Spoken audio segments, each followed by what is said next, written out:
Hi నమస్తే, welcome to Myra Media. నేను మీ కేవీఆర్. ఆంధ్రప్రదేశ్ అసెంబ్లీ ఎన్నికలు తరుముకొస్తున్న తరుణంలో వైఎస్ జగన్ డామినేషన్ను గుర్తించి కొంత భయంతో ఇంటికే పరిమితమైన కీలక నేతలంతా ఇప్పుడిప్పుడే తెర మీదకి వస్తున్నారు. ఇందులో భాగంగా అంటే అసెంబ్లీ స్థానాలతో పాటు పార్లమెంట్ స్థానాలకు కూడా విపరీతమైన పోటీ నెలకొంది. ఇందులో ముఖ్యంగా విశాఖ పార్లమెంట్ స్థానం నుంచి పోటీ చేసే అభ్యర్థులు ఎవరన్నది ఆసక్తికరంగా మారింది. వైసీపీ తరపున అభ్యర్థి ఎవరన్నది వైఎస్ జగన్ ఛాయిస్ కాబట్టి అక్కడ అంటే ఆయన ఎవరు నిలబెడితే ఆయనే అభ్యర్థి.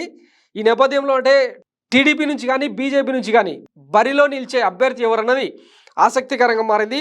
చాలామంది విశాఖ సీటు కోసం ఖర్చు వేస్తున్నట్టు వార్తలు వస్తున్నాయి.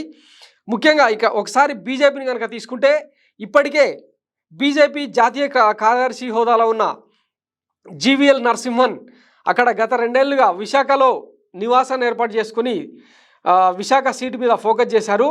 అయితే ఆంధ్రప్రదేశ్ ఇన్ఛార్జిగా బీజేపీ ప్రెసిడెంట్గా పనిచేస్తున్న దగ్గుబాటి పురంధేశ్వరి సైతం మరొకసారి తన అదృష్టాన్ని విశాఖ పార్లమెంట్ స్థానం నుంచి పరీక్షించుకునే దిశగా ఆమె పావులు కదుపుతున్నారు.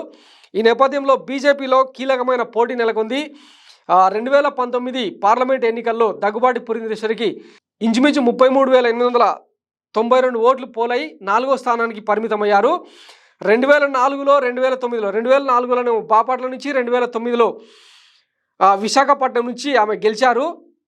అయితే రాష్ట్ర విభజన తర్వాత ఆమె రాజంపేట పార్లమెంట్ నుంచి బీజేపీ అభ్యర్థిగా పోటీ చేసి ఓడిపోయారు. ఆ తర్వాత ఆమె హవా తగ్గుతూ వచ్చింది.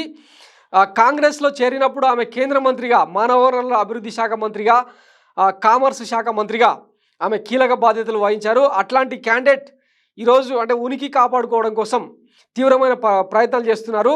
ఈ నేపథ్యంలో విశాఖ సీటు బీజేపీకి కేటాయిస్తారా లేకపోతే పొత్తులో భాగంగా టీడీపీకి వెళ్తుందా అన్నది తీవ్రమైన చర్చనీయాంశంగా మారింది. అయితే టీడీపీ కనుక ఆ సీటును కోరుకుంటే మరి టీడీపీ అభ్యర్థి ఎవరు అన్నది కూడా ఆసక్తికరంగా మారింది. అయితే ఎక్కడో కడప జిల్లాలో ఉన్న సీఎం రమేష్ ప్రస్తుతం ఆయన రాజ్యసభ సభ్యుడి హోదాలో ఉన్నారు. ఆయన కూడా విశాఖ నుంచి పోటీ చేసేందుకు చంద్రబాబు వద్ద లాబింగ్ చేస్తున్నట్టు సమాచారం.